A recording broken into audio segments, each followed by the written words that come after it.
Hello, I'm Dr. Uday, consultant anesthetist at Fortis Hospital, Kangra. आज हम आपसे शेयर करेंगे कि एनेस्थीसिया क्या होता है। ज़्यादातर लोग अवेयर नहीं होते एनेस्थीसिया के बारे में। बेसिकली जब भी किसी पेशेंट का ऑपरेशन होना होता है उससे पहले आपको एक एनेस्थेटिस्ट चेक करते हैं। बेसिकली जब भी आप किसी सर्जरी के लिए आते हो तो पहले हम चेक करते हैं कि आप सर्जरी के लिए फिट भी हैं कि नहीं है, क्योंकि जब एक पेशेंट सर्जरी के लिए आता है तो उसको सिर्फ वो एक बीमारी नहीं होती जिसके लिए वो आता है, जैसे कि गॉल ब्लैडर की सर्जरी, हर्निया या कोई यूरोलॉजी का प्रोसीजर या फिर नी रिप्लेसमेंट।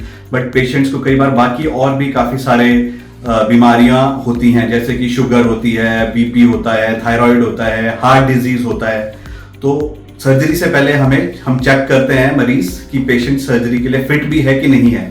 अगर पेशेंट फिट होता है तो हम अपने प्री एनेस्थीसिया चेकअप में फिटनेस देके पेशेंट को सर्जरी की डेट देते हैं।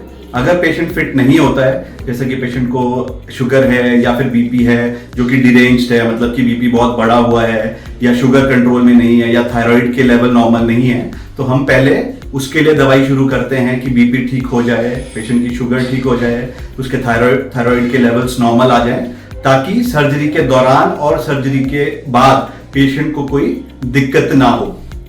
जब पेशेंट किसी भी सर्जरी के लिए आता है तो हम फिर ये डिसाइड करते हैं कि उसको कौन सा एनेस्थीसिया देना है। एनेस्थीसिया का मतलब ये नहीं है कि हम सिर्फ पेशेंट को एक इंजेक्शन देके बेहोश कर देते हैं। इसके बहुत सारे अलग अलग से तरीके होते हैं।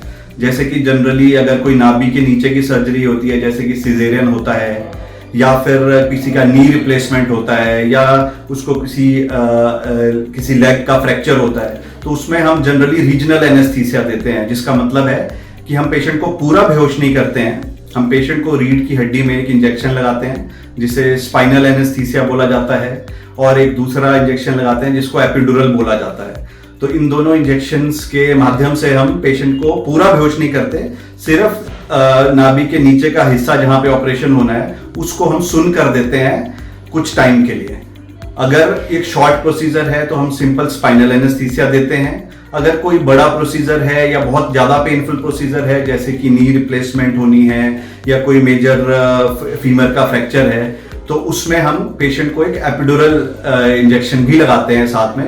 तो उसमें हम क्या करते हैं कि एक कैथेटर होता है हमारा, उसको हम एपिडुरल स्पेस होता है हमारे रीढ़ की हड्डी में, उसमें रख देते हैं। जिससे हमें क्या फायदा होता है कि सर्जरी के दौरान तो हम उसको पेन फ्री रख ही सकते हैं, लेकिन सर्जरी के बाद भी हम उसमें इंजेक्शन देके पेशेंट को पेन फ्री रख पाते हैं, इवन 2 से 3 दिन सर्जरी के बाद। तो जिससे कि इवन नी रिप्लेसमेंट के बाद पेशेंट को बिल्कुल पेन नहीं होती और जल्दी से जल्दी हम पेशेंट को डिस्चार्ज कर सकते हैं।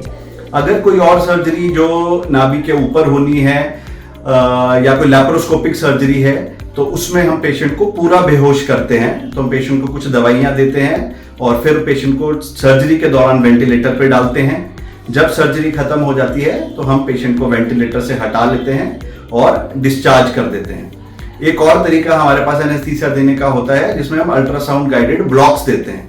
जैसे कि अगर किसी के बाजू में कोई फ्रैक्चर हुआ है या बाजू की कोई और सर्जरी होनी है, तो उसमें या तो हम मरीज को पूरा बेहोश कर सकते हैं, लेकिन कभी कभी कुछ ऐसे मरीज होते हैं जिनको कुछ कारण से पूरे बेहोश करने में खतरा हो सकता है, जैसे कि कोई हार्ट डिजीज वाले पेशेंट होते हैं या किसी का एयरवे डिफिकल्ट होता है, मतलब उनको बेहोश करने में दिक्कत आ सकती है।